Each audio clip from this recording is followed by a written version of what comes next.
जय हिंद दोस्तों, मैं नवीन शर्मा आप सभी दोस्तों का बहुत स्वागत करता हूं। उम्मीद करता हूं आप एकदम अच्छे होंगे, एकदम बेहतरीन होंगे। एक बार सारे प्यारे दोस्त बताएंगे आप सब कैसे हैं। उम्मीद करूंगा एकदम शानदार होंगे, ज़बरदस्त होंगे।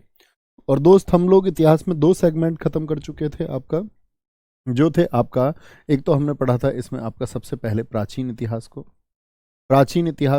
और प्राचीन इतिहास के बाद में हमने मध्यकालीन इतिहास को समझा। ठीक है, मध्यकालीन इतिहास को हमने समझा, मध्यकालीन इतिहास को हमने समझा। और अभी हम चल रहे हैं आपका कहाँ पर, आधुनिक भारत की तरफ।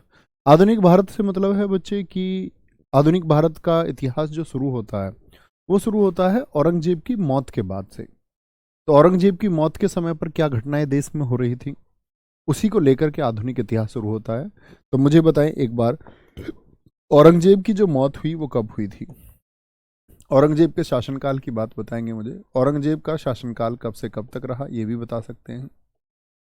तो अगर मैं आपसे पूछता हूं औरंगजेब का शासनकाल, तो मेरे सारे अच्छे मित्रों का आंसर आना चाहिए। आप कहेंगे भैया 1658 से 1707 रहा। क्या रहा? 1658 से 1707 रहा। और 1707 से लेकर के अब तक का जो इतिहास है, 1707 से बेसिकली तो उसको हम लोग 1947 बोलते हैं। 1947 तक का जो इतिहास है इसको हम बोलते आधुनिक भारत का इतिहास। आधुनिक भारत का इतिहास, ठीक है, क्योंकि आज के समय की जो घटनाएं हैं वो सन 1700 के बाद के मुख्य इंसिडेंट थे। आधुनिक भारत का इतिहास, तो आप लोगों को पता होना चाहिए कि भैया जब औरंगजेब है तो औरंगजेब के समय दक्षिण में क्या हो रहा है। तो औरंगजेब के समय दक्षिण में कौन थे, हम लोगों को पता होना चाहिए। छत्रपति शिवाजी महाराज जी थे। और छत्रपति शिवाजी महाराज जी ने कौन से साम्राज्य को बनाया? मराठा साम्राज्य को। तो जब हम आधुनिक भारत को शुरू करते हैं, यानी विदेशी कैसे भारत में आए, उसके साथ साथ हमको मराठा साम्राज्य को भी पढ़ना होता है, क्योंकि इस समय पर मराठा साम्राज्य भी था। तो आज का टॉपिक हमारा वही है, मराठा साम्राज्य। कितने दोस्त जानते हैं मराठा साम्राज्य का संबंध महाराष्ट्र से है? महाराष्ट्र से है। और महाराष्ट्र में ही ये मराठा धर्म क्या हुआ आपका, विकसित हुआ। थोड़ा इतिहास जानते हैं कि कैसे मराठा साम्राज्य बना। मराठा साम्राज्य का जो संबंध है वो सिसोदिया वंश से है। सिसोदिया लोग कहाँ पर है आपका? राजस्थान। सिसोदिया का संबंध कहाँ से होता है? राजस्थान से। और जब अलाउद्दीन खिलजी ने आक्रमण किया 1303 में चित्तौड़ पे, तो वहां से कुछ लोग आ गए जिन्होंने अधीनता स्वीकार नहीं करनी थी। अलाउद्दीन खिलजी का जो सामना नहीं कर पा रहे थे, अलाउद्दीन खिलजी की जिनको दास्ता स्वीकार नहीं करनी थी, अलाउद्दीन खिलजी के जिनको प्रभाव में नहीं रहना था, तो वो लोग वहां से पलायन कर गए। उन्होंने बोला हम कहीं और चल के अपना साम्राज्य स्थापित करेंगे, अलाउद्दीन के अलाउद्दीन खिलजी के अधीन नहीं रहेंगे। तो सुजान सिंह और सज्जन सिंह ये दो लोग हैं जो वहां से, राजस्थान से, सिसोदिया वंश से कहाँ आ गए आपका? महाराष्ट्र आ गए। इन्हीं सुजान सिंह के वंशज हैं मालोजी, और छत्रपति शिवाजी महाराज जी के दादा हैं। बहुत इंपॉर्टेंट है, बहुत बार इनके दादाजी पूछे जाते हैं, तो बहुत सारे लोग समझते हैं दादोजी कौंडदेव इनके दादा थे। वो इनके दादा नहीं है। इनके दादा कौन है? मालोजी। मालोजी के पुत्र थे शाहजी भोसले, जो छत्रपति शिवाजी महाराज जी के पिताजी हैं। ठीक है, इनके पिताजी हैं। छत्रपति शिवाजी महाराज जी ने, जो पिताजी हैं इनके शाहजी भोसले, शाहजी भोसले जी की दो पत्नियां थीं। एक पत्नी है जीजाबाई, जीजाबाई से पैदा हुए छत्रपति शिवाजी महाराज। और दूसरी जो इनकी पत्नी थी तुकाबाई, उनके बेटे थे एकोजी राजे, लाजे नहीं, एकोजी राजे। यानी छत्रपति शिवाजी महाराज जी के एक सौतेले भाई भी थे, दूसरी मां से उत्पन्न थे। कौन है आपके? एकोजी राजे। ये छोटा सा एक ब्रीफ हुआ किसके बारे में? मराठा साम्राज्य के बारे में। आप सब जानते हैं कि जो परवरिश हुई है छत्रपति शिवाजी महाराज जी की, वो सारी परवरिश उनकी माँ जीजाबाई के द्वारा हुई। छत्रपति शिवाजी महाराज जी के जीवन में जो कुछ भी उनकी वीरता और अदम्य साहस है, वो माँ जीजाबाई का पालन पोषण है। कहते माँ जीजाबाई ने इनको धार्मिक ग्रंथों को सुना करके, पढ़ा करके इनको बड़ा किया। इनके बचपन से ही वो इनको रामायण, महाभारत, भगवत गीता आदि का अध्ययन कराते हुए बढ़ाती रही। इसीलिए सनातन में बहुत विश्वास था कहते हैं कि हिंदू साम्राज्य जब भारत में ये आक्रमणकारी आए, अरब आए, तुर्क आए, औरंगजेब तक बहुत देश में अत्याचार हुआ, विदेशियों का शासन रहा। ये आपका मुगल काल या दिल्ली सल्तनत एक मुस्लिम काल भारत में रहा। तो उस विदेशी शक्तियों से छुटकारा देने का काम, भारत को एकत्र करने का काम, जो एक फ्लैग के अंतर्गत, फ्लैग मतलब एक ध्वज के अधीन किसी ने किया, तो वो छत्रपति शिवाजी महाराज जी थे। इन्होंने हिंदुओं को इकट्ठा किया। और कहते हैं शिवाजी महाराज जी का जब राज्याभिषेक हुआ तो लगभग 50,000 से लेकर के 1 लाख के बीच में संख्या बताई जाती है कि इतने लोग इनके राज्याभिषेक में मौजूद थे, जिन्होंने कहा था कि छत्रपति शिवाजी महाराज, इस हिंदुत्व की बागडोर अब तुम्हारे हाथ में है, जिसको उन्होंने बखूबी संभाला है। वो लड़ते रहे, उन्होंने अपने लोगों को ट्रेन किया, अपने पेशवाओं ने, उन्होंने लगातार संघर्ष किया विदेशी शक्तियों से लड़ने में, और भारत को एक सूत्र में बांधने का प्रयास इन्होंने किया है। ठीक है, तो क्या बोलेंगे? शाहजी भोसले, इनकी 2 पत्नियां थी, जीजाबाई और तुकाबाई। आगे आते हैं। छत्रपति शिवाजी महाराज जी का जन्म 1627 में शिवनेरी के दुर्ग में हुआ, जो महाराष्ट्र में। 1630 भी आपको कई बार लिखा मिलेगा। ऐसा नहीं हो सकता कि किसी एक परीक्षा में 1627 और 30 दोनों विकल्प आ जाए। आए भी, अगर ऐसा होगा नहीं, आए तो भी 1627 ही माने। ठीक है, दोनों इनके जन्म वर्ष मान्य हैं। इनके संरक्षक बने दादोजी कोंडदेव। ये इनके दादा नहीं है, ये इनके दादा नहीं है, दादाजी कोंडदेव ये इनके क्यूरेटर, संरक्षक बनाया जाता था, जैसे इनके पिता थे। इनके पिता थे शाहजी भोसले। तो शाहजी भोसले एक समय पर मुगल दरबार से भी जुड़े रहे। मुगल दरबार की वजह से उनको दक्षिण में कुछ जागीरें मिली, तो उन्हीं जागीरों पर किस बच्चे का हक था? इकोजी राजे और आपका छत्रपति शिवाजी महाराज जी का। तो बच्चे को जब जागीर दी जाती थी, जैसे छत्रपति शिवाजी महाराज जी को 9 वर्ष की अवस्था में एक जागीर मिली, बच्चे को दी जाती है कि पहले तुम जागीर को ऑपरेट करो, समझे प्रशासन को, एडमिनिस्ट्रेशन को, समझ पाए कैसे चलता है काम, कैसे करना होता है, तो उसके लिए जागीर देते थे। लेकिन छोटे बच्चे को जब जागीर दी जाती तो साथ में एक संरक्षक भी रखा जाता, क्योंकि छोटे बच्चे के डिसीजन में वो हेल्प करे, उसको समझाए, सारी चीज़ों का ज्ञान उसको दे, नॉलेज दे, एडमिनिस्ट्रेशन के बारे में, मिलिट्री पावर्स के बारे में। ऐसे थे आपका दादोजी कोंडदेव। जो इन्होंने आध्यात्मिक शिक्षा ली है वो अपनी माँ से, और गुरु कौन है? रामदास है। रामदास भक्ति आंदोलन को दक्षिण में चलाने वाले प्रमुख संत, यानी इनके समय पर भक्ति आंदोलन नॉर्थ में चला है। आप देखते होंगे भक्ति आंदोलन के लोग हैं कि भगवान श्री कृष्ण के रूप में भक्ति हुई, सूरदास ने भक्ति की है, कबीरदास जी की भक्ति को आप देखेंगे, तुलसीदास जी की भक्ति को आप देखो, भगवान राम की भक्ति है। तो ये जो काल था जिसमें भगवान के नाम से बहुत सारे कवि और लेखकों ने रचनाएं की, उसको हम भक्ति आंदोलन कहते हैं। तो भक्ति आंदोलन को दक्षिण में चलाने वाले प्रमुख संत थे रामदास, संत तुकाराम, एकनाथ और वामन पंडित। इन चारों ने दक्षिण में चलाया है भक्ति आंदोलन को, जिसका एक प्रभाव छत्रपति शिवाजी महाराज जी के जीवन पर देखने को मिलता है कि वह भी इसमें रुचि रखते थे। ठीक है भैया, एक बच्चे ने पूछा है बहुत शानदार कि ये कटप्पा की तरह थे क्या आपका दादोजी कोंडदेव? हाँ, ऐसे समझ सकते हो, संरक्षक मतलब कवटप्पा। ठीक है, छत्रपति शिवाजी महाराज जी की यूं तो कई पत्नियां हैं, लेकिन 3 पत्नियां आप लोगों को याद रख लेनी है। इनकी 8 पत्नियों में से प्रमुख, बहुत सी जगह इनकी 13 पत्नियों का वर्णन मिलता है, कई जगह 9 पत्नियां बताई गई हैं। 8 पत्नी के बारे में सबसे ज़्यादा पता चलता है कि इनकी 8 पत्नियां थी, जिनमें से 3 प्रमुख हैं साईबाई। साईबाई के पुत्र हैं संभाजी, यानी पिता तो कौन हुए? छत्रपति शिवाजी महाराज। संभाजी महाराज जी को इसलिए याद रखना है कि छत्रपति शिवाजी महाराज जी के बाद में गद्दी पर कौन आएंगे? संभाजी महाराज। सोयराबाई इनकी दूसरी पत्नी है, जिनसे भी एक बेटा होगा राजा राम, आगे चल के मैं बताऊंगा। और तीसरी पत्नी उनकी पुतलीबाई। ये 3 प्रमुख पत्नियां इनकी याद रखेंगे आप लोग। आगे आएंगे।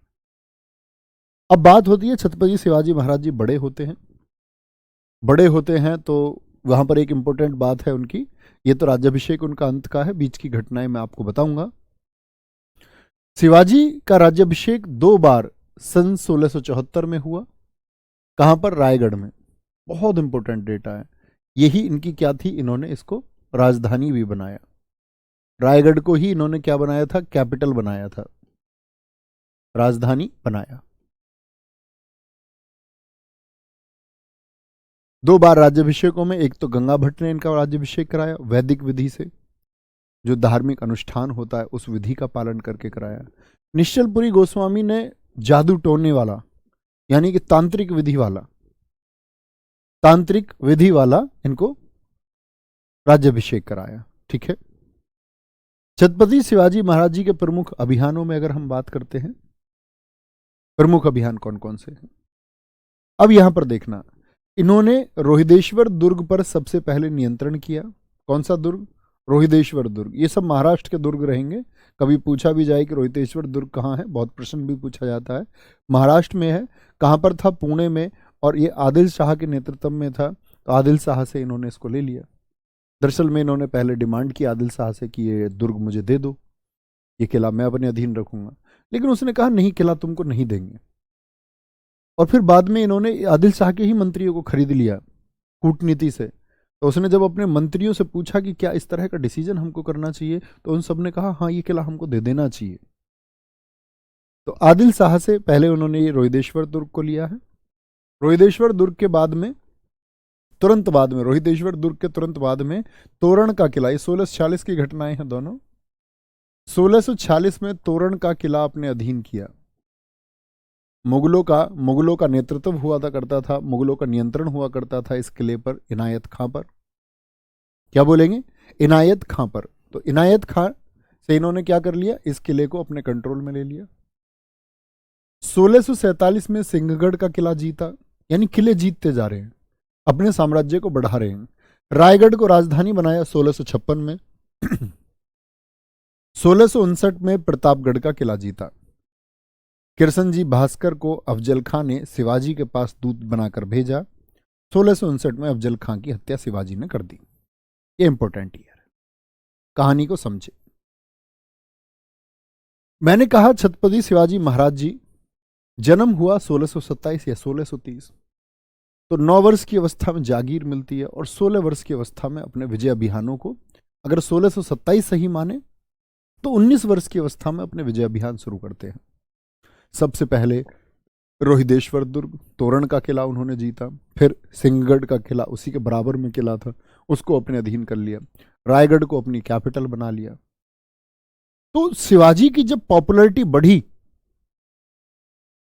तो इन्हीं के पड़ोसी है, इन्हीं के पड़ोस में है आपका शासक।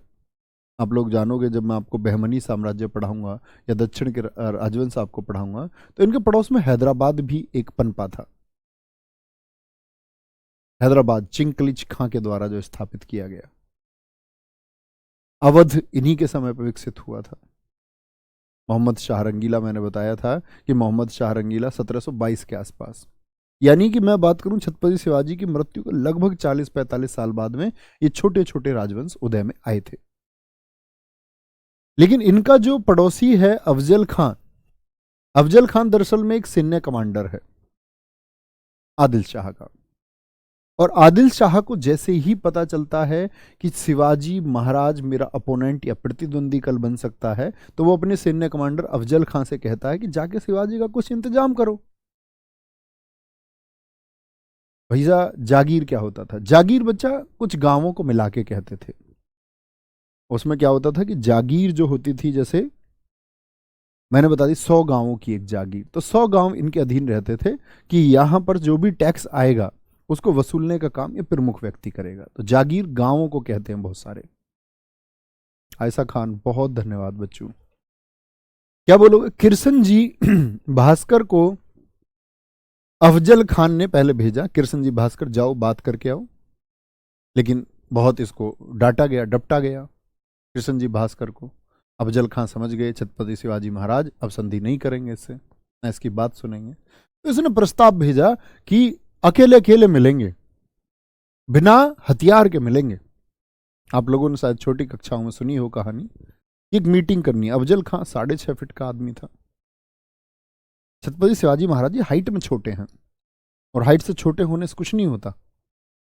ये बात भी जिनकी हाइट छोटी है वो याद कर लें। तो मीटिंग हुई दोनों की, बैठे थे। अब वो अफजल खान तो प्लानिंग से आया। अफजल खान ने क्या काम किया, अफजल खान अपने चाकू लेके आया छुपा के, बिना हथियार के मिलने की बात थी। अफजल खान ने चाकू मारा, लेकिन छत्रपति शिवाजी महाराज जी जैकेट पहन के आए थे, जिसको चाकू क्या, तीर क्या, तलवार क्या, दिक्कत ही ना हो। और वो यहां पहन के रखते थे आपका एक सिंगनक, यानी शेर के नाखूनों का बना हुआ था हाथ में, पंच जैसा, ऐसे पहना उंगलियों में, और ऐसे अफजल खां के मारा, यहां किडनी निकाल ली अफजल खां की, ऐसे समझो तुम। और अफजल खां तो ढेर हो गया एकदम से, और ज्यादा पॉपुलैरिटी बढ़ी। अब खबरें पहुंच गई कहां पर, 1659 में शासक कौन है मुगलों का, जरा बताएंगे आप लोग। समझ सकते हैं 1658 सामूगढ़, मैंने आपको बताया, धर्मट, देवराई का युद्ध, औरंगजेब उत्तर में जीत चुका था, दक्षिण से औरंगजेब गया ही था, क्योंकि दक्षिण में वो सूबेदार था, शाहजहां ने उसको दक्षिण में सूबेदार बनाया था। तो जैसे ही वो गद्दी पे बैठ रहा है, तो खबरें इधर छत्रपति शिवाजी महाराज जी के बारे में बढ़ रही हैं, खबरें बढ़ती रहीं। छत्रपति शिवाजी महाराज जी चर्चा में आते रहे, किले पर किले वो जीतते रहे। 1664 को सबसे बड़ी दिक्कत मुगलों को होती है कि मुगलों का बंदरगाह था, क्योंकि इस समय मुझे बताएंगे 1664 में अंग्रेज आ चुके थे या नहीं। तो सूरत में अंग्रेज और पुर्तगाली व्यापार करते थे, और मुगलों के संरक्षण में वो लोग व्यापार करते थे, मुगलों को पैसा देते थे। तो छत्रपति शिवाजी महाराज जी ने यहां से जाकर के सूरत बंदरगाह को लूट लिया, जो सीधा एक तमाचा लगा मुगल प्रशासन पर कि ये अंग्रेज और पुर्तगाली क्या कहेंगे। तो 2 बार लूटेंगे, 1670 में भी फिर दोबारा से कहेंगे। अब यहां कान खड़े होते हैं मुगल प्रशासन के, और औरंगजेब ने शाइस्ता खां को, जो औरंगजेब का मामा है, अपने मामा जी से बोला, मामा जी किसी और पर भरोसा नहीं है, अफजल खान को मार दिया है, मामा जी तुम ही जाओ। अब मामा जी को भेजा क्या, दक्षिण का सूबेदार, यानी कि सेना का कमांडर बना के भेजा, और बाद में नाराज होकर बंगाल का सूबेदार बनाया। तो नाराजगी क्या हुई जी, शाइस्ता खां ने कहा कि हम देखेंगे, और औरंगजेब छत्रपति शिवाजी महाराज जी को पहाड़ी चूहा कहता था। उसने कहा ये तो पहाड़ी चूहे हैं, कहीं से भी चुपचाप छुप के वार कर देते हैं। गुरिल्ला नीति का इस्तेमाल, गुरिल्ला नीति मतलब छुप करके वार करना, कूटनीति से वार करना, तो ये कहता था। छत्रपति शिवाजी महाराज जी का, अच्छा हमको पहाड़ी चूहा कहता है, भेजो जरा अपने मामा को।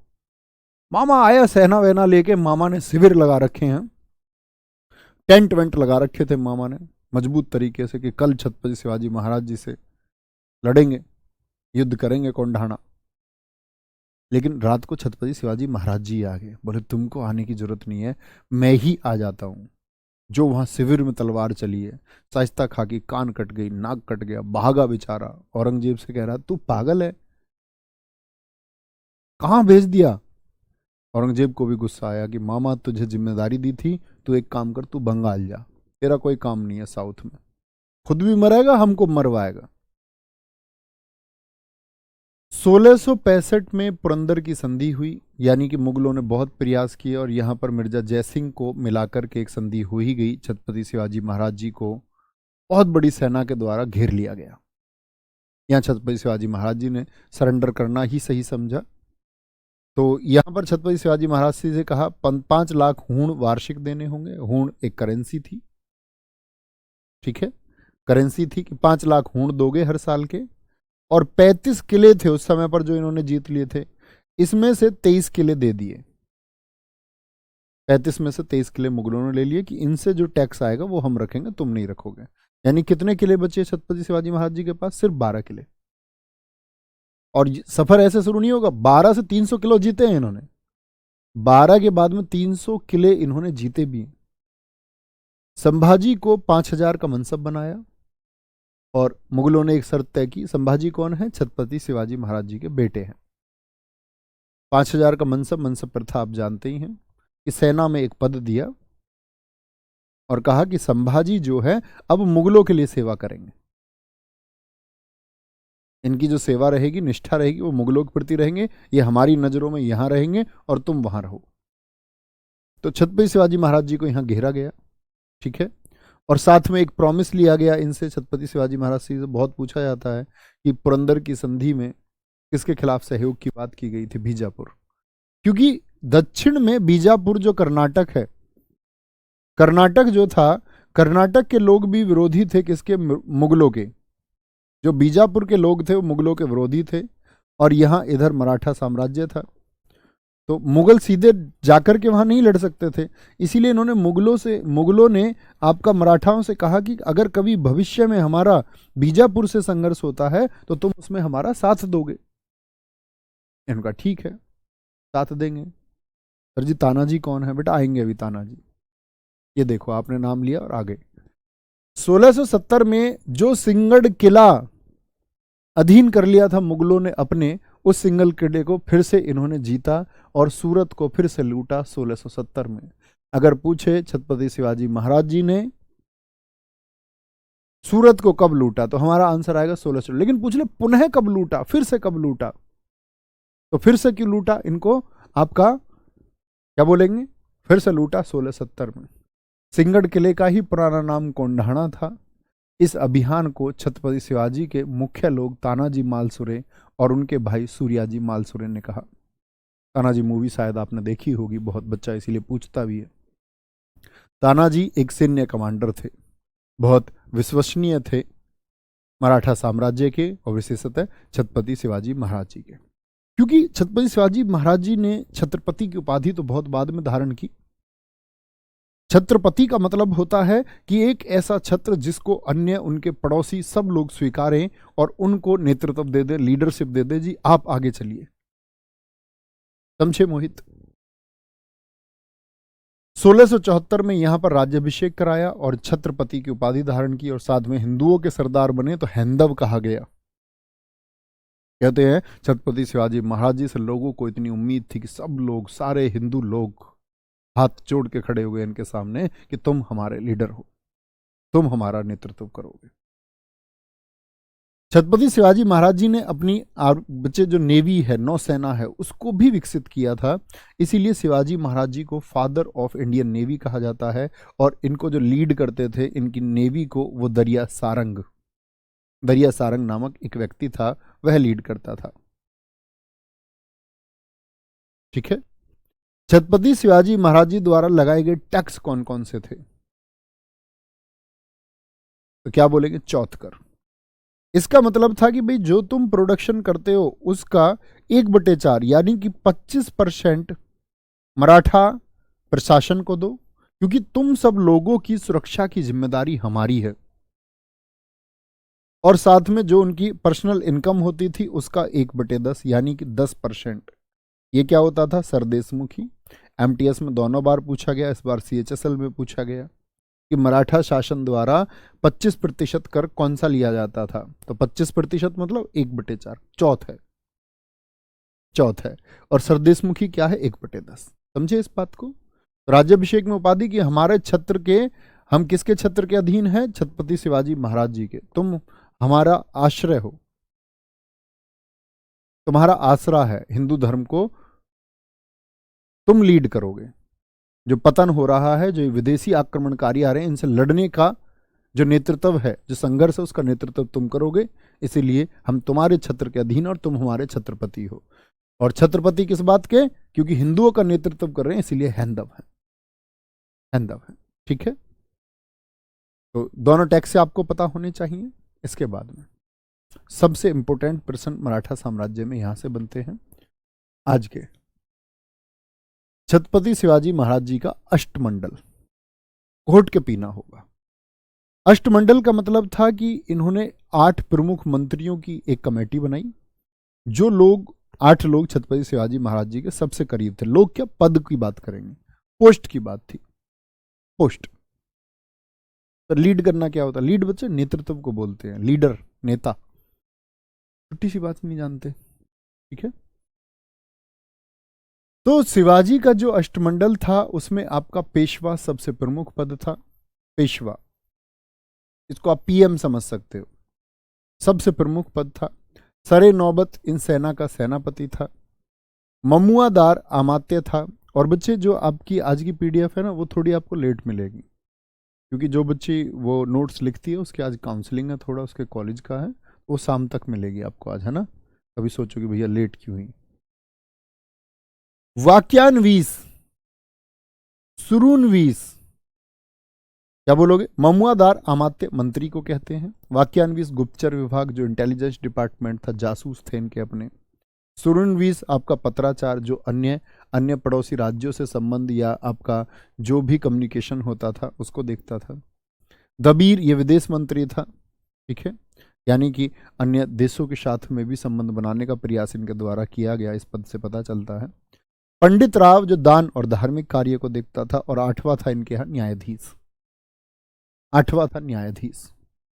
तो अष्ट छाप पूछे आपसे या बोले अष्टमंडल, इसी को हम वो क्या बोलते हैं? अष्ट छाप बोलते हैं। कभी पूछे अष्ट छाप का निर्माण किसके द्वारा किया गया था, तो क्या बोलोगे? छत्रपति के द्वारा किया गया,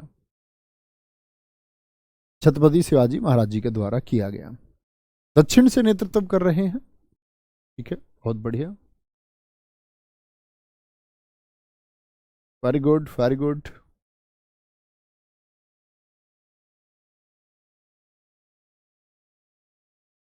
कोई दिक्कत? आगे आएंगे। नेक्स्ट क्या बोला? पेशवा सबसे प्रमुख पद, सरे नौबत सेनापति, ममुआदार आमात्य यानी कि मंत्री मिनिस्टर थे इनके, वाक्यान्वीस इंटेलिजेंस डिपार्टमेंट देखता था, करस्पॉन्डेंस कौन? सुरूनवीस, और आपका फॉरेन मिनिस्ट्री कौन देखता था? आपका सुगंत लिखा हुआ, सॉरी ये मैंने देखा नहीं, सुमंत होगा, सुमंत, सुमंत होगा। सदर पंडित राव को कहते थे, और न्यायाधीश। तो छत्रपति शिवाजी महाराज जी का ये कार्यकाल रहा। मैंने कहा कि उनके 35 में से 23 किले मुगलों ने ले लिए, लेकिन उन्होंने अपने किले वापस जीते थे सारे, और लगभग 300 किलों पर अधिकार किया। एवं जो समुद्र तट था, पश्चिमी और पूर्वी तट कहते, वह आपका छत्रपति शिवाजी महाराज जी के अधीन लगभग रहा। और अधीन रहा तो छत्रपति शिवाजी महाराज जी की एक स्वाभाविक मौत हुई 1680 में, 1680 में। आप सब लोग जानते हैं मिर्जा जयसिंह से जब उन्होंने पुरंदर की संधि की थी, तो औरंगजेब के माध्यम से वह संधि हुई, तो औरंगजेब ने उनको कैद भी कर लिया था, जिसमें वो मिठाई के टोकरे से होकर के, आगरा के किले में उस समय वो कैद थे, तो मिठाई के टोकरे में होकर के वो बाहर निकल गए थे, ठीक है। ये बात छोटा सा किस्सा है, ये सब शायद हम सुनते आते हैं, नहीं सुना होगा तो कोई बात भी नहीं है, उसका इतना महत्व भी नहीं है। छत्रपति शिवाजी महाराज जी के बाद में जो उत्तराधिकारी हुए, ये प्रश्न पूछा जाता है, छत्रपति शिवाजी महाराज जी के उत्तराधिकारी कौन थे? संभाजी महाराज। तो छत्रपति शिवाजी महाराज जी क्या बोलेंगे? उनकी जो डेथ हुई है, छत्रपति महाराज की जो डेथ हुई है बच्चे, आपका छत्रपति की डेथ हुई है कब? आपका 1680 में। इनके बाद में इनके बेटे आए संभाजी महाराज, ये साईबाई के पुत्र थे। साईबाई पत्नी किसकी हैं हम जानते हैं इस बात। अकबर को शरण दे दी संभाजी महाराज ने। अब आप कहेंगे अकबर यहां कहां से आ गया जी? अकबर तो 1605 में मर गया था, तो ये अकबर नहीं है, ये औरंगजेब का बेटा है। किसका? औरंगजेब का बेटा है, औरंगजेब का पुत्र है।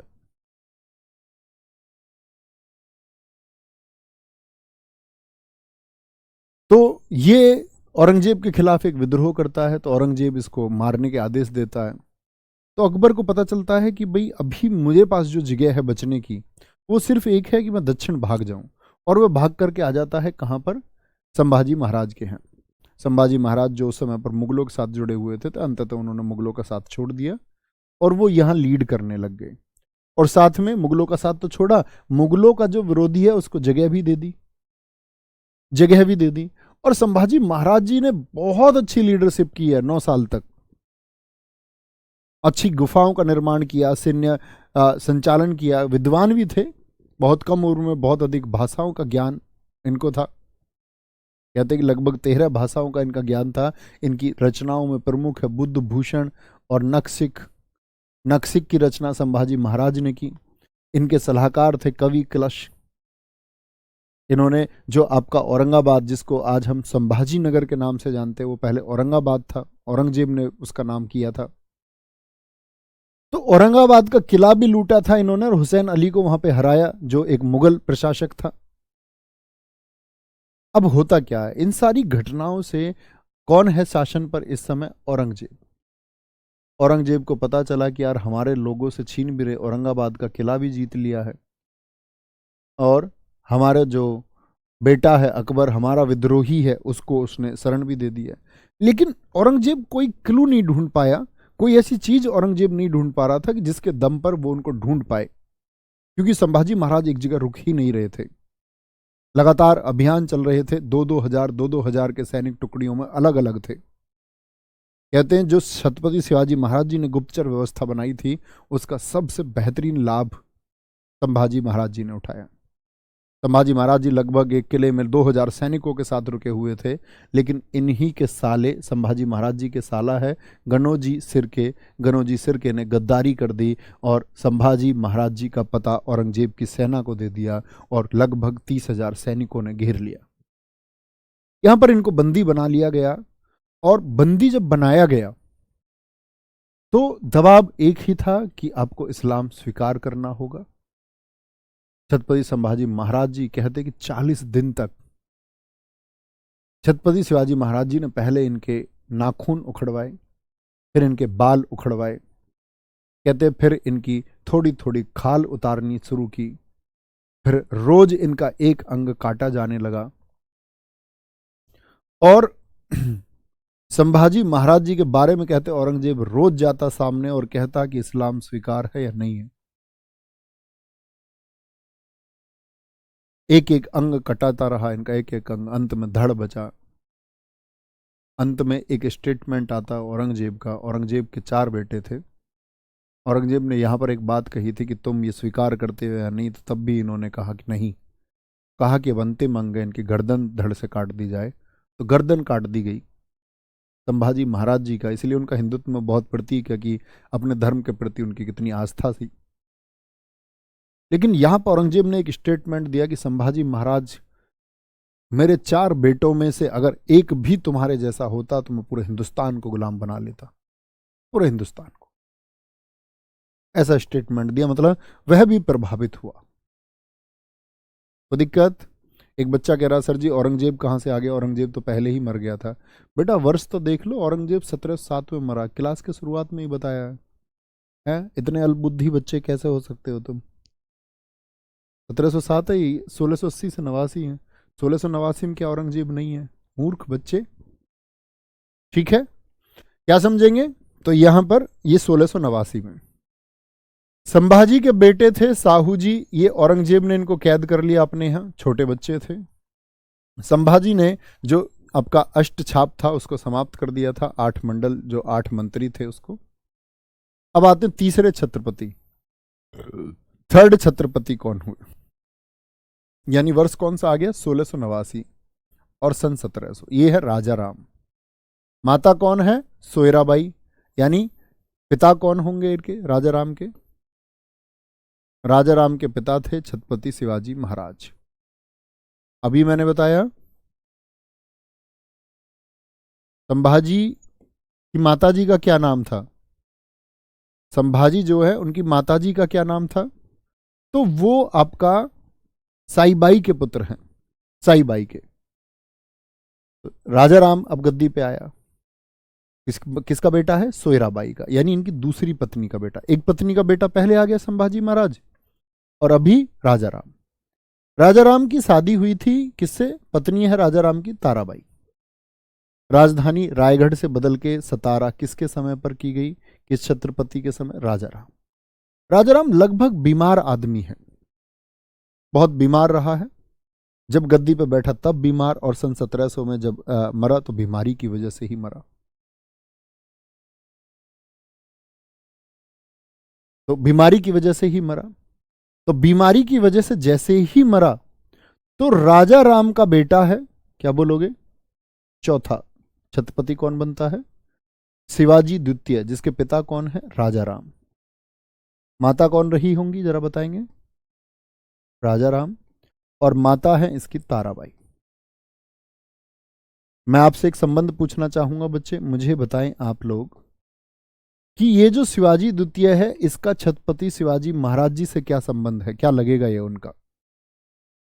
तो आप कहेंगे छत्रपति शिवाजी महाराज जी का बेटा ही तो है राजा राम। हाँ, और ये राजा राम का बेटा, यानी ये छत्रपति शिवाजी महाराज जी का पोता है, छत्रपति का पोता है। तो चौथा छत्रपति बना। मुख्य छत्रपति कौन है? छत्रपति शिवाजी महाराज। पोता आ गया है गद्दी पर सन 1700 में। मुझे बताओ कैद में कौन है? आप कहेंगे भैया गद्दी पर तो कौन थे? आपका संभाजी थे। तो संभाजी का बेटा वारिस रहेगा या नहीं रहेगा? संभाजी का बेटा है साहू जी। साहू जी ये भी छत्रपति शिवाजी महाराज जी का क्या है? ये भी पोता है, लेकिन ये कहां पर है? ये मुगलों की कैद में है अभी। चूंकि संभाजी उम्र में बड़े थे तो इनके बेटे को भी मौका मिलना चाहिए। वास्तविक गद्दी का जो हकदार है वो साहू जी है।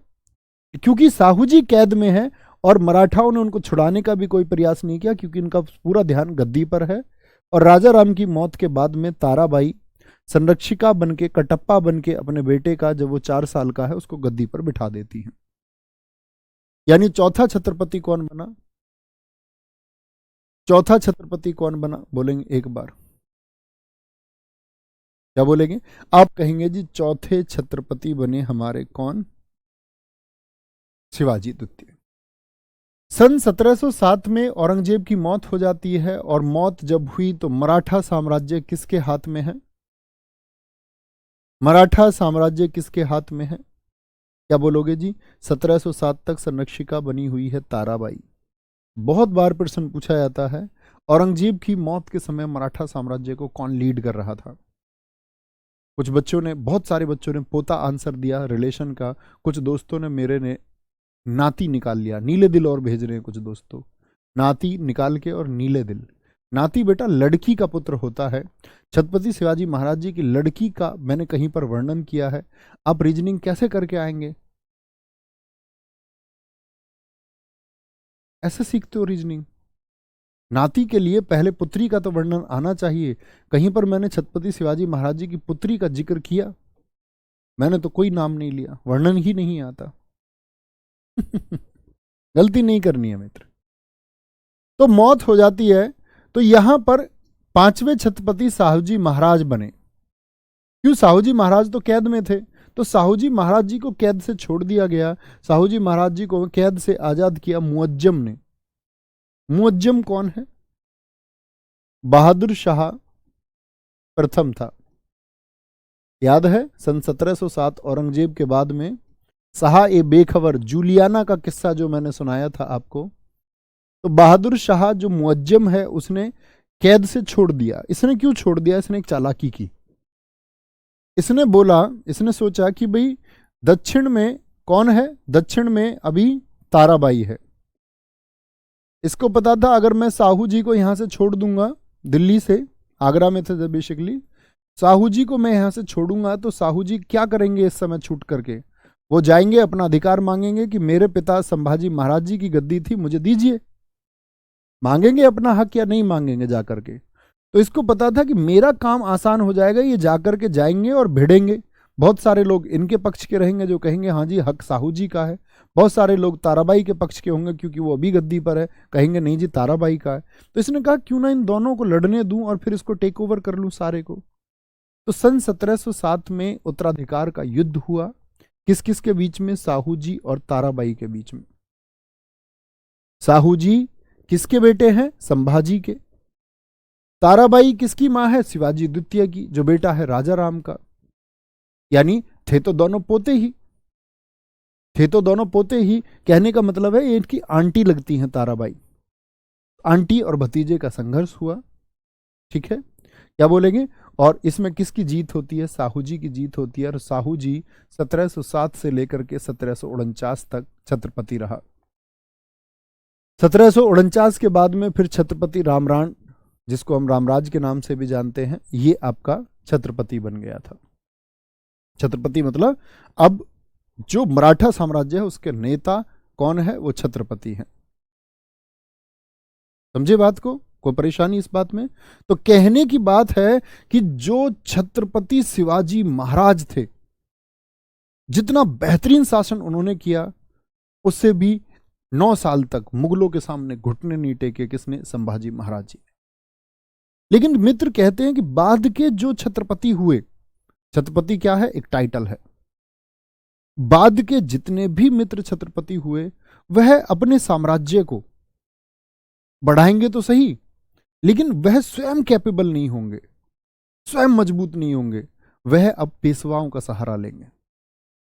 और ऐसे ही गर्व करने लायक पेशवा होंगे हमारे बाजीराव। देखें तो दिक्कत आगे आएंगे मित्र। तो आपको गर्व करना चाहिए जब कभी भी आप नाम सुने छत्रपति शिवाजी महाराज जी का, आपको एक गर्व करना चाहिए कि मराठाओं में एक ऐसे वीर पैदा हुए जिन्होंने हमारे गौरव को बहुत बढ़ाया और एक छत्र के नीचे सब लोगों को लेकर के आए, इसलिए छत्रपति कहलाए। तो बहुत बार इनका नाम छत्रपति संबोधन से किया जाएगा। ठीक है। बालाजी विश्वनाथ ये पहले पेशवा बने। पेशवा का मतलब क्या होता था? पेशवा का मतलब बच्चे प्राइम मिनिस्टर से है, पीएम से। यानी कि इन्होंने अपने पीएम नियुक्त करने शुरू किए। सन 1713 में बालाजी विश्वनाथ 1713 में पेशवा बने। तो मुझे बताएंगे इस समय पर छत्रपति कौन थे? इस समय छत्रपति टाइटल किसके पास था? तो आप कहेंगे ये साहू जी के पास है जी। यानी जो बालाजी विश्वनाथ को अपॉइंट किया गया है वो आपका साहू जी के द्वारा अपॉइंट किया गया है। ठीक है भाई साहब। तो 1713 में पेशवा यानी कि प्रमुख व्यक्ति कौन बन गया? बोलेंगे एक बार, कोई दिक्कत? बालाजी विश्वनाथ। आंचल मिश्रा वेरी गुड। अमित बहुत शानदार। श्याम सिंह बहुत शानदार। तो क्या बोलेंगे? बालाजी विश्वनाथ 1713 में पेशवा बने और 1713 से पेशवा जब 20 तक क्या किया इन्होंने? 1720 आते आते पेशवा पद को वंशानुगत कर दिया। वंशानुगत मतलब कि अगला जो पेशवा होगा वो मेरा ही पुत्र होगा, मतलब मेरे ही वंश का होगा। अगला पेशवा मेरा ही पुत्र होगा, मेरा ही पुत्र होगा, ये इन्होंने कह दिया। ठीक है जी। तो 1720 तक ये रहे, इस बात को ये कह के गए। तो इनका ही पुत्र 1720 में सेकंड पेशवा बना बाजीराव प्रथम। मोस्ट इंपोर्टेंट कैरेक्टर जिसको बहुत कम पढ़ाया जाता है, जितनी रिसर्च करें उतनी कम। छत्रपति शिवाजी महाराज जी के समय जितना क्षेत्रफल मराठाओं का था, जितना क्षेत्रफल मराठाओं का था उससे कहीं ज्यादा क्षेत्रफल, उससे कहीं ज्यादा क्षेत्रफल और उस सीमाओं को बढ़ाया है किसने? आपका बाजीराव प्रथम ने। चीते की चाल, बाज की नजर और बाजीराव की तलवार पर कभी संदेह नहीं करते, इस बात को इन्होंने सिद्ध करके दिखाया। बाजीराव जिनके बारे में आप जानते हैं बच्चे, कम से कम इनका शासनकाल याद रखें। शासनकाल से मतलब छत्रपति के अधीन थे, लेकिन थे कौन? ये पेशवा। पेशवा का मतलब है कि जो अष्टमंडल है, जो अष्टछाप है, उसको साहू जी ने जीवित किया और पेशवा पद को फिर से बनाया।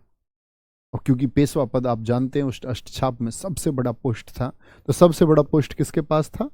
बाजीराव प्रथम। यानी सबसे बड़े सैनिक कमांडर ये बने। इनकी दो पत्नियों का किस्सा आप देखते हैं, काशीबाई और मस्तानी, जो छत्रसाल बच्चे आपका उत्तर प्रदेश में एक शासक थे। छत्रसाल ने बहुत अच्छा वर्णन किया। एक बार छत्रसाल जी को आवश्यकता थी और छत्रसाल जी भी मुगलों से संघर्ष कर रहे थे। तो कहते हैं छत्रसाल ने एक चिट्ठी लिखी थी और बहुत सारे राजाओं को चिट्ठी लिखी। किसी राजा ने उस समय के किसी क्षत्रिय राजा ने उनके उस बुलावे को कि मुगलों के विरुद्ध हमको लड़ना है, किसी ने स्वीकार नहीं किया और वो अपना किला खो रहे थे छत्रसाल। कहते ऐसे में ही चिट्ठी बाजीराव प्रथम के पास भी पहुंची। बाजीराव प्रथम उस समय खाना खा रहे थे और खाना खाते खाते उठे कि खाना खाने का वक्त नहीं है, राजा छत्रसाल तक पहुंचते पहुंचते बहुत समय हो जाएगा, और तुरंत प्रस्थान कर दिया। ऐसे बाजीराव प्रथम थे। 40 युद्ध लड़े हैं और 40 के 40 युद्ध जीते। कोई एक युद्ध नहीं हारा है। भारतीय इतिहास के पन्नों में थोड़ा सा जगह इनको दी जाती है 4 लाइन की, लेकिन अगर मैं आपसे बात करूं जो आप गर्व करते हैं, हिंदुत्व को सबसे मजबूत करने का जो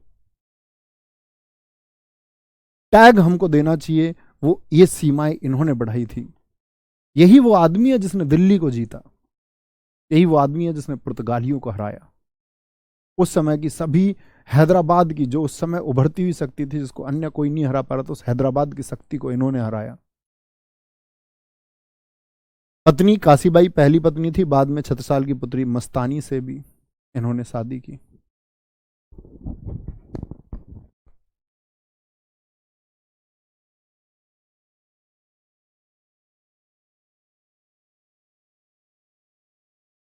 ठीक है। 1728 में तो क्या बोलोगे, बाजीराव प्रथम 1720 से 1740 तक हैं। याद है मैंने मोहम्मद शाह रंगीला ने चित्रण कराया था इनका, एक बार थम्स अप करें। मोहम्मद शाह रंगीला ने कहा था कि दक्षिण में इतना शक्तिशाली शासक कौन आ गया है, जरा उसका चित्रण करके दिखाओ।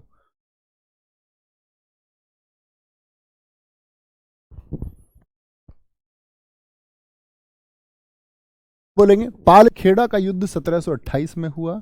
इसमें निजामुल मुल्क को हराया। निजामुल मुल्क कौन है, ये हैदराबाद से था, हैदराबाद का संस्थापक है, बड़ी शक्ति था, मोहम्मद शाह रंगीला से अलग होकर खुद को बोल रहा था। इसको मारा इन्होंने, मुंगी शिवगांव की संधि की कि टैक्स मराठाओं को दोगे।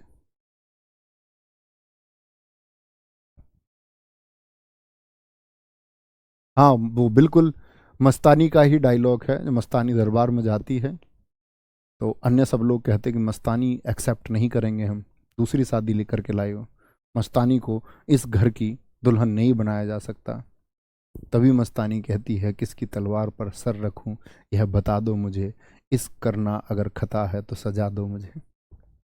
वो ऐसा बोला होगा नहीं बोला होगा ये निश्चित नहीं कर सकते हम, ठीक है, ये श्योर नहीं कर सकते हम कि ऐसा बोला हो गया होगा उस समय, नहीं, लेकिन ये मूवी वूवी में मसाला डाल भी दिया जाता है, ठीक है। लेकिन उनकी प्रेम कहानी थी, इतना तय है। 1739 में बसीन की संधि, पुर्तगालियों को हराया, पुर्तगालियों को, और बसीन क्षेत्र अपने अधीन ले लिया। 1737 में दिल्ली में अभियान किया था। दिल्ली में कौन था, मोहम्मद शाह रंगीला। और ऐसे अभियान नहीं किया, देखो अभियान भी क्या खतरनाक किया, तुम सोचोगे दंग रह जाओगे। महाराष्ट्र से चले तो सब लोगों को पता था ये दिल्ली जाने वाले, तो इनके समय इस पर 10,500 सैनिक थे। तो 5,000 सैनिकों को हैदराबाद की तरफ भेजा, 5,000 को इधर विद्रोह हो रहा था, ठीक है, मध्य प्रदेश की तरफ भेजा, और सिर्फ 500 सैनिक लेकर के गए। 500 सैनिकों ने दिल्ली में जो तलवार चलाई है ना, तो दंग रह गया मोहम्मद शाह रंगीला, और दिल्ली छोड़ के फरार हो गया, दिल्ली छोड़ के, ठीक है। थर्ड पेशवा कौन बने आपका, बालाजी बाजीराव बने हैं। पहले कौन थे, विश्वनाथ। और ये किसके अधीन होते थे, आप लोग जानते हैं ना, पेशवा किसके अधीन है, छत्रपति जो उपाधि है उसके अधीन काम कर रहे हैं। थर्ड पेशवा बने बालाजी बाजीराव 1740 से 61, ठीक है। अब बालाजी जो बाजीराव हैं, इनके पुत्र है विश्वासराव। विश्वासराव विश्वासराव के ही चचेरे भाई हैं आपका सदाशिव राव भाव। और बालाजी बाजीराव के ब्रदर हैं जो खफा हैं, रघुनाथ राव। दरअसल में मराठाओं ने जितने भी युद्ध जीते उनमें प्रमुख कमांडर रघुनाथ राव रहे।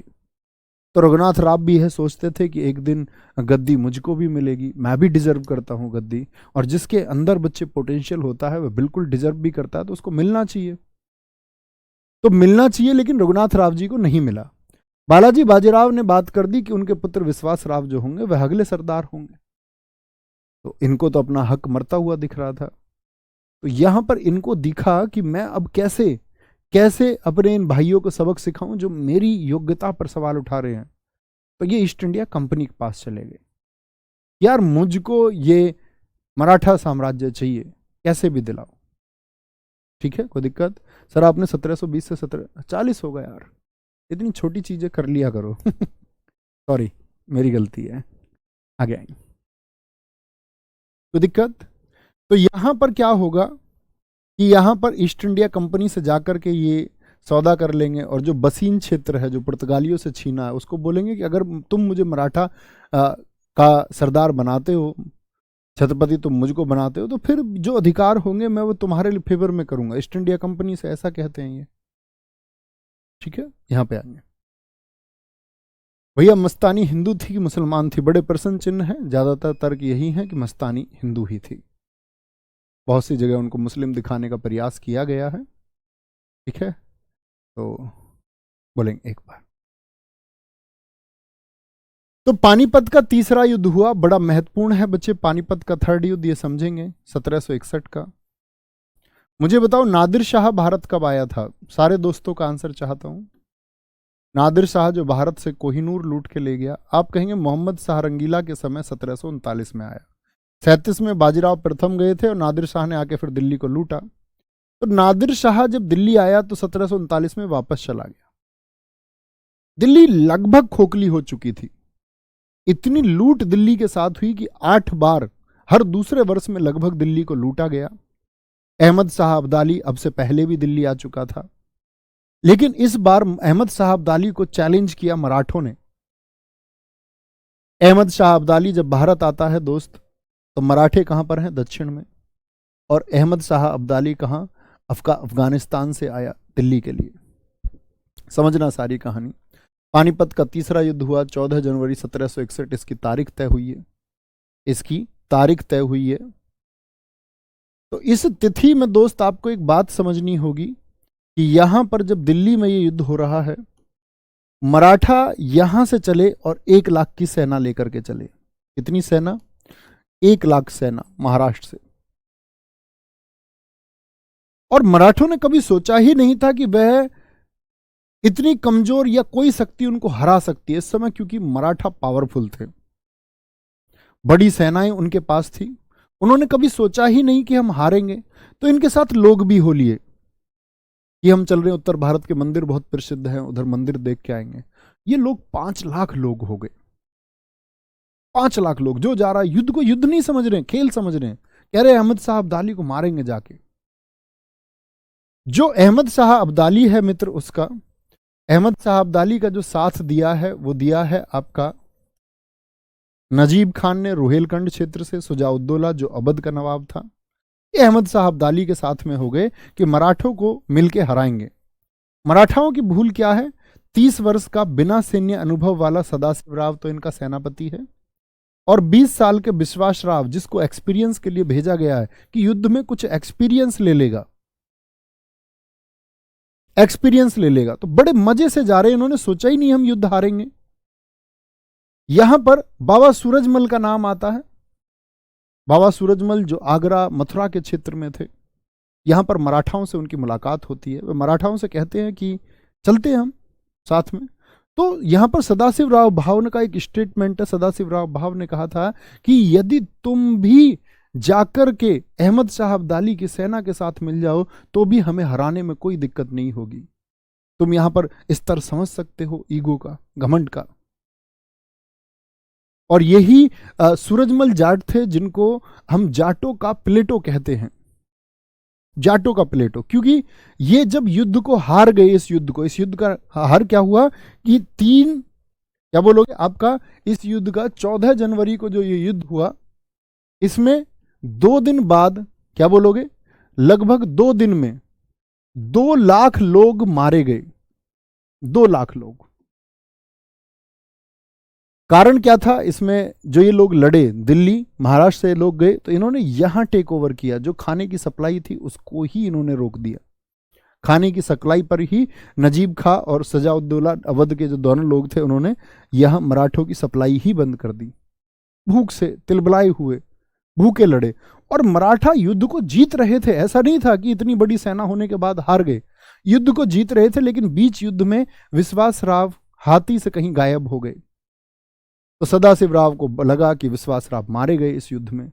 और जिस युद्ध को ये जीत रहे थे दोपहर तक, सदाशिव राव भावी अपना हाथी छोड़ के इनको खोजने निकल गए, और दोनों हाथी गायब, सेनापति गायब। पूरी सेना में एकदम से जो खलबली और भगदड़ मची, तो पूरी सेना तितर बितर हो गई। पूरी सेना तितर बितर हो गई। ठीक है, तो कहने का मतलब है जीत हो गई थी आपका किसकी? इसमें अहमद शाह अब्दाली की। और अहमद शाह अब्दाली ऐसे समझ सकते हैं कि मराठाओं का जो वर्चस्व था उसको खत्म करके, उसको प्रश्न चिन्ह लगा के चला गया, और उसके बाद मराठा शासन कभी संभल नहीं पाया। ठीक है, तो क्या बोलेंगे यहां पे? बाबा सूरजमल का किरदार आपको याद रखना होगा हमेशा। तो किसी भी व्यक्ति को जब इग्नोर कर दिया गया हो, तो आदमी इंटरेस्ट थोड़ी लेगा। लेकिन जो यहाँ से लोग थे, घायल पीड़ित सब लोग, जब ये वापस जा रहे थे तब यहाँ क्या बोलोगे, आगरा क्षेत्र में इन सब लोगों की मलहम पट्टी, इनको रहना खाना आदि की व्यवस्था सब ये बाबा सूरजमल के द्वारा की गई। इसीलिए वो पूजनीय है अपने समाज के द्वारा। ठीक है, आगे चलेंगे जी। बहुत बढ़िया, बहुत शानदार। सर मराठा हम लोगों से नहीं, वो इसी युद्ध का तो बहाना देते हैं। वो इसी युद्ध को तो कहते हैं, वो कहते हैं कि उत्तर भारत के लोगों, तुम जातिवाद में फंसे हुए लोगों, तुम, कोई कहता है कि हम राजपूत बहुत बेहतरीन हैं, कोई कहता है कि हम जाट बहुत बेहतरीन है, कोई कहता है हम गुर्जर सबसे मजबूत है, कोई ब्राह्मण कहता हम सबसे मजबूत है, और अन्य जातियां कहती हैं कि हम सबसे मजबूत हैं। तो ये महाराष्ट्र के लोग यही तो कहते हैं कि जब तुम्हारे यहाँ अहमद साहब अब्दाली आया था तो तुम सारों से लड़ा नहीं गया था क्या? तुम ये वीर जातियां तब क्या कर रही थी? और यहां गए तो इन्होंने बहुत, तुमने देखा होगा एक बार लोगों को ये मारते थे, ये कह रहे थे कि हम 2200 किलोमीटर दूर चले गए, 2200 किलोमीटर दूर लड़ने चले गए, और यहां के स्थानीय लोगों द्वारा कोई मदद नहीं दी गई। हालांकि उन्होंने मदद को इंकार कर दिया था, लेकिन तब भी लड़ना था। बात विदेशी शक्ति से लड़ने की थी। तो ये कहते हैं 2200 किलोमीटर दूर हम आए, और जो तुम्हारे पास फोन किया, तुम जो कहते थे कि हम सब एक हैं, हम हिंदुस्तान के लोग हैं, तुमने फोन स्विच ऑफ कर लिया। ऐसी तो होता है, तुम्हारा दोस्त कोई तुमसे कहता है कि मैं तुम्हारे काम आऊंगा, रात को 12 बजे फोन कर देना, तुम फोन मिलाओ तो उठाता ही नहीं है। समझे? सुमित कह रहे हैं सूरजमल तो राजस्थान में, राजस्थान का क्षेत्र बच्चे लगता है आगरा वाले क्षेत्र से। उस समय पर राज्य बटे हुए नहीं थे। राज्य तो मेरे दोस्त, आप लोग पॉलिटी नहीं पढ़ी, राज्य पुनर्गठन अधिनियम 1956 से राज्य बटे हैं। तो पहले तो जाटलैंड लगता था, मथुरा भरतपुर तक का ये सारा क्षेत्र आपका, आगरा तक का क्षेत्र। ठीक है, कोई दिक्कत? तो रघुनाथ राव जो थे, उन्होंने सूरत की संधि की थी 1775 में ईस्ट इंडिया कंपनी के साथ कि जी भैया मुझको इग्नोर कर रहे हैं, भैया मुझको मेरी गद्दी दिला दो भैया। तो कहने की बात है, कितने युद्ध हुए अंग्रेजों के बीच में? आंगल का मतलब अंग्रेज, इस समय अंग्रेज भारत में थे, और मराठाओं के बीच में 3 युद्ध हुए। तीनों युद्धों के बस वर्ष याद रख लेना, ज्यादा कुछ नहीं। 1775 में रघुनाथ राव ने संधि कर ली, और इसी युद्ध को कौन जीते? मराठा जीते। और 1782 में सलबाई की संधि हुई। सलबाई की संधि, सलबाई की संधि में अंग्रेजों को कहा गया कि 20 साल तक झांकना मत इधर, और मराठाओं के जीतने का जो क्रेडिट जाता है यहां पर मराठा सेना का जो नेतृत्व किया महादजी राव सिंधिया और मल्हार राव होलकर ने किया। मल्हार राव होलकर ने। हाँ बिल्कुल, तुम राम छवि ही हो। सन 1800 में यहां पर मराठा, आप देख रहे हैं कि 1761 में भैया आप कह रहे थे कि वो पानीपत का युद्ध हार के कमजोर हो गए। तो पानीपत का युद्ध हार के कमजोर हो गए, लेकिन एक शक्ति नाना फडणवीस, जिनको हम जनार्दन भानु के नाम से जानते हैं, इन्होंने मराठाओं को फिर से इकट्ठा किया। बहुत विद्वान व्यक्ति कहलाते हैं जनार्दन भानु, नाना फडणवीस। मराठाओं को इन्होंने फिर से इकट्ठा किया, और मराठाओं को जब इन्होंने फिर से इकट्ठा किया मित्र, तो मराठा फिर संगठित हुए। इसी वजह से मराठाओं ने यहां ईस्ट इंडिया कंपनी तक को मारा, और रघुनाथ राव को अपनी भूल स्वीकार होती है।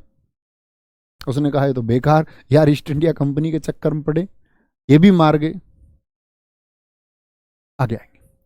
मराठे इसके बाद बट गए। नाना फडणवीस जिन्होंने जोड़ा हुआ था, आप देखते हैं कि कोई व्यक्ति होता है ग्राम में, समाज में, लोगों को घर में भी जो जोड़ने का काम करता है। तो मराठे इसके बाद में बट गए। पुणे पेशवा। बेटा आपको जातिवाद में नहीं बटना है मित्र, जातिवाद का शिकार नहीं होना है। ऐसा नहीं कि बाबा सूरजमल जाट थे तो इनके बारे में सब कुछ पढ़ाओ। जातिगत इतिहास पढ़ने की बात ही नहीं है। जाति पर बहुत गर्व करने की मेरे दोस्त कोई बात ही नहीं है। गर्व करना है तो भारतीय होने पर गर्व करो। मैंने कहा ना, पहले भी लोग बटे रहे और पहले भी विदेशी शक्तियां हावी हुई हैं देश पर, अभी भी बटे रहेंगे तो विदेशी शक्तियां शायद कल भी हावी होंगी। इसीलिए एकजुटता बहुत जरूरी है। कहते हैं एक भारत श्रेष्ठ भारत, और भारतीय होके जियो। ऐसा नहीं जी हमारे लोग हैं तो इनको ज्यादा पढ़ाओ, ये हमारे लोग नहीं है तो इनको कम पढ़ाओ। लोगों का इतिहास नहीं है, इतिहास भारत का है। मराठे बट गए तो पुणे में पेशवा हो गए। इंदौर वाला जो क्षेत्र है वो होलकरों ने ले लिया, ठीक है, होलकरों ने ले लिया इंदौर वाला। नागपुर में भोसले भोसले जो मराठा थे वो आ गए। बड़ौदा क्षेत्र में गायकवाड़ मराठे आ गए। ग्वालियर में सिंधिया आ गए। मतलब इन्होंने अपना हिस्सा कर लिया सब लोगों ने। सिंधिया आप जानते ही हैं, ज्योतिरादित्य सिंधिया। रानी लक्ष्मीबाई के साथ कहा जाता है कि यही घराना है जिसने गद्दारी की। तो जो इंदौर के होलकर थे, इन्होंने बाजीराव सेकंड को हटाकर उनकी जगह विनायक राव को गद्दी पर बिठाया। ये बाद के वंशज हैं, इस बात पर ध्यान देना ही नहीं है। सेकंड आंग्ल मराठा युद्ध हुआ, क्योंकि पहले युद्ध को तो अंग्रेज क्या हो गए थे, हार गए थे। यहां अंग्रेज 20 साल बाद 1803 में यहां पर अंग्रेज विजयी हुए और 1802 इस युद्ध के शुरुआत में बसीन की संधि हुई। बसीन देने का वादा अंग्रेजों को किया गया कि तुम जीतोगे तो तुमको ये मिलेगा। 1806 में मराठाओं को इन्होंने घेरा और राजापुर घाट की संधि की। राजापुर घाट की संधि की। तीसरा आंग्ल मराठा युद्ध, तीसरा भी अंग्रेजों के बीच हुआ, तो उसको भी अंग्रेज जीते। यानी कि पहला युद्ध हुआ भैया 1775 सूरत की संधि के साथ शुरू, 1782 सलवाई की संधि के साथ खत्म। कौन जीते? मराठे इसमें पावरफुल रहे, मराठे जीते। तो अंग्रेजों को इन्होंने सतर्क किया कि, और 20 साल का एक वादा भी लिया कि तुम दोबारा ऐसा प्रयास नहीं करोगे। दूसरा आंग्ल मराठा युद्ध 1803 से 6, बसीन की संधि से शुरू, इसको मराठे हार गए, मराठे एकदम से हारे इसको।